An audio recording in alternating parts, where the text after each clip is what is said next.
मेरठ में एक ऐसा मकबरा है जिसकी छत नहीं है, लेकिन उसके बाद भी इस मकबरे में बारिश का पानी नहीं आता है। मेरठ के इंदिरा चौक के पास ही यह स्थित है। बताया जाता है कि इस मकबरे को जहांगीर की बेगम नूरजहां ने बनवाया था।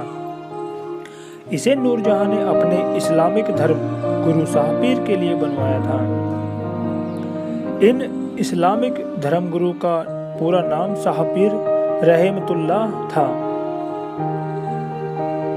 मेरठ में एक ऐसा मकबरा है जिसकी छत नहीं है, लेकिन उसके बाद भी इस मकबरे में बारिश का पानी नहीं आता है।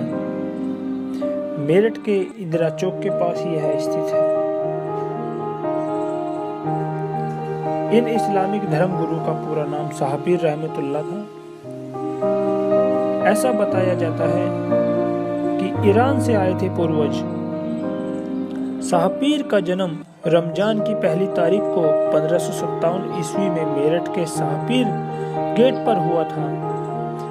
उनके वंशजों की 9वीं पीढ़ी आज भी शाहपीर गेट पर उसी मकान में रहती है। शाहपीर के पूर्वज ईरान के शिराज शहर से आए थे। उन्होंने लोगों को अपने दीन और ईमान पर चलने की शिक्षा दी और यहाँ पर उनका जनाधार लगातार बढ़ता गया, जो कि आज देखने को मिलता है कि 9वीं पीढ़ी में वो आ चुके हैं। उनकी प्रसिद्धि के किस्से राजा महाराजाओं तक पहुंचने लगे। इस मकबरे के सामने शाहपीर के वंशजों की मजारें आज भी मौजूद है, जैसा कि आप देख सकते हैं। अब इसकी सुरक्षा भारतीय पुरातत्व सर्वेक्षण विभाग लगातार करता रहता है और इसकी देखभाल करता रहता है। नूरजहां ने मांगी थी जहांगीर के सुधरने की मन्नत। जब नूरजहां के हस्बैंड की तबीयत खराब हो गई थी, तो उन्होंने मेरठ आकर मजार पर, मकबरे पर दुआएं मांगी, तो उनकी दुआएं कबूल हुई। मकबरे से जुड़ी एक और कहानी प्रचलित है। बताया जाता है कि नूरजहां बादशाह जहांगीर की आदतों से तंग आ चुकी थी और हर मजार पर उनके सुधरने की दुआ करती रहती थी। नूरजहां ने शाहपीर बाबा की दरगाह पर भी यही मन्नत मांगी। शाहपीर ने उन्हें कोई वस्तु दी और समस्या का हल होने की बात कही। कुछ ही दिनों के बाद नूरजहां को जहांगीर के व्यवहार में बदलाव महसूस हुआ। इससे प्रसन्न होकर उन्होंने शाहपीर के लिए इस आलीशान मकबरे को बनवाया। मकबरे का निर्माण 1620 ईस्वी में नूरजहां ने कराया था। इस मकबरे में लाल बलुआ पत्थर का इस्तेमाल किया गया है। खर्च का हिसाब मांगने पर रुकवा दिया गया था निर्माण। इसके अलावा एक अन्य कहानी भी मकबरे से जुड़ी है। बताया जाता है कि शाहपीर से बादशाह के किसी अधिकारी ने इसमें होने वाले खर्च का हिसाब मांग लिया था, तो शाहपीर साहब ने कहा कि सूफी लोग हिसाब नहीं रखते और फिर इसका निर्माण फिर रुकवा दिया गया।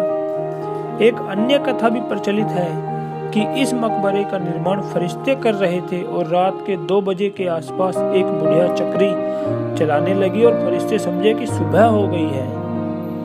फरिश्ते मकबरे को उसी हाल में छोड़कर चले गए और उसकी छत का काम पूरा नहीं हो पाया। आज भी पड़े हैं निर्माण के लिए लाए गए पत्थर। इस मकबरे के गुंबद की छत पूरी नहीं है। मकबरे के निर्माण के लिए लाए गए पत्थर आज भी यहीं पर ऐसे ही पड़े हुए हैं। स्थानीय लोग बताते हैं कि इसमें बरसात का पानी नहीं जाता है, लेकिन सच्चाई इसके ठीक उलट है।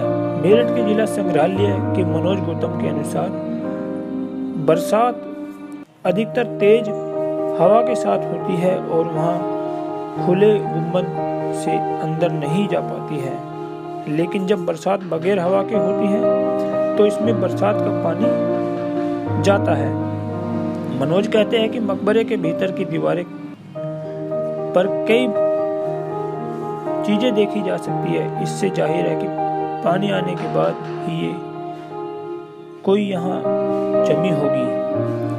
हम आपको लगातार ऐसे ही खबरें दिखाते रहेंगे और हम आपको लगातार ऐसी ऐतिहासिक स्थल के बारे में। नमस्कार दोस्तों, मैं हूं सागर कुमार और आप देख रहे हैं द न्यूज़ रेड। जैसे हम लगातार आपको बहुत सारी चीज़ों के बारे में अवगत कराते रहते हैं, आज हम मेरठ की धरती पर आए हुए हैं और यहाँ पर जो एक ऐतिहासिक स्थल के रूप में जाना जाने वाला और हजरत मोहम्मद हुसैन जी की जो यहाँ पर एक जिसे हम उसके बारे में अलगिरा के बारे में जो जानते हैं, और वो जो एक नहीं हजारों नहीं लाखों लोग यहाँ पर अपनी दुआएं मांगने आते हैं। जो यहाँ पर जो पीर बाबा है, एक उनके ऊपर छत नहीं है और ये बहुत पुरानी कथाओं में हम सुनते थे, लेकिन आज हम आपको उससे रूबरू कराएंगे, दिखाएंगे और जो यहाँ के जो बड़े बुजुर्ग हैं हम उनसे आपकी मुलाकात कराएंगे और उनसे जानेंगे कि इतिहास क्या है, इतिहास क्या है। इनका नाम इसमें गिरामी जो तारीख के अंदर है वो है शेख पीर मेरठी रहमतुल्लाह अलैह, और यहाँ मेरठ के अंदर आपको शाबिर साहब रहमतुल्लाह अलैह के नाम से जाना जाता है। और आप जहांगीर बादशाह के पीर हैं। जहांगीर जो अकबर का बेटा है जहांगीर, उनके पीर हैं आप। और ये जो मज़ार शरीफ है ये जहांगीर बादशाह ने ही तामीर कराया है आपका। और आपने हज़रत मखदूम शाबिर साहब रहमतुल्लाह अलैह ने मस्जिद भी तामीर कराई शाबिर गेट के अंदर एक। और यहाँ पर ये समझ लीजिए ये ऊपर से अब बता रहे थे इसमें पानी नहीं आता था, लेकिन अब आने लगा है, इसी वजह से ये छत बनवाई है। ये पहले कभी पानी नहीं आता था। ये कुआं टाइप है, बीच में पानी ऐसा आता था जैसे है ना फौर मारते हैं ना, बस हल्का सा, वरना चारों तरफ पानी रहता था, समझे। और आपकी तारीफ क्या करें, अल्लाह जानता है, अल्लाह के रसूल जानते हैं कि आपका मुकाम क्या है हज़रत मखदूम शाबिर साहब रहमतुल्लाह अलैह का। जैसे यहाँ पर बहुत पीड़ित लोग आते हैं, अपनी दुआएं मांगने आते हैं, क्या उनकी दुआएं पूरी होती है? हाँ, अल्लाह ताला है ना इनके सदक़े से जितने भी मरीज़ वगैरह आते हैं, श्रद्धालु आते हैं, अल्लाह ताला इनके सदक़े से सारी तमन्नाएं उनकी पूरी करता है जो जायज़ हैं। आप यहाँ पे कब से आप यहाँ पर अपनी मतलब मेहनत आप कर रहे हैं? आप यहाँ पर हम इनकी नवी पीढ़ी में हैं।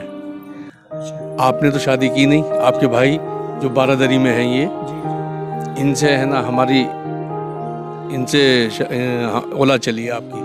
हज़रत मखदूम शाबिर साहब रहमतुल्लाह अलैह के बड़े भाई सैयद अहमद रहमतुल्लाह अलैह और उनके बेटे हुए हैं पीर नसीरुद्दीन रहमतुल्लाह अलैह।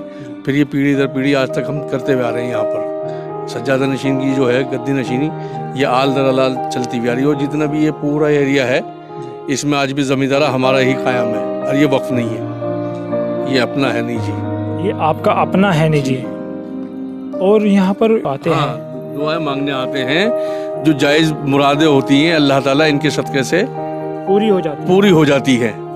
जो जायज़ होती हैं जी, नाजायज़ नहीं, जो जायज़ होती है अल्लाह ताला इनके सदक़े से पूरी करता है। क्योंकि अल्लाह का वली की ज़बान जो होती है वो अल्लाह की ज़बान होती है। जो वली ने कह दिया वो अल्लाह ताला ने मान लिया। इसी वजह से है ना तमाम यानी कि इंसान मुसलमान नहीं, यानी कि हिंदू मुसलमान सिख ईसाई सब लोग यहाँ पर आते हैं। इसी वजह से एक ही ये खानकाही निज़ाम ऐसा है, चाहे ख्वाजा गरीब नवाज रहमतुल्लाह अलैह हों या वारिस पाक ऐसे हों या साबिर पाक ऐसे हों, वहाँ पर धर्म का मामला है ही नहीं, धर्म तो हट जाता है।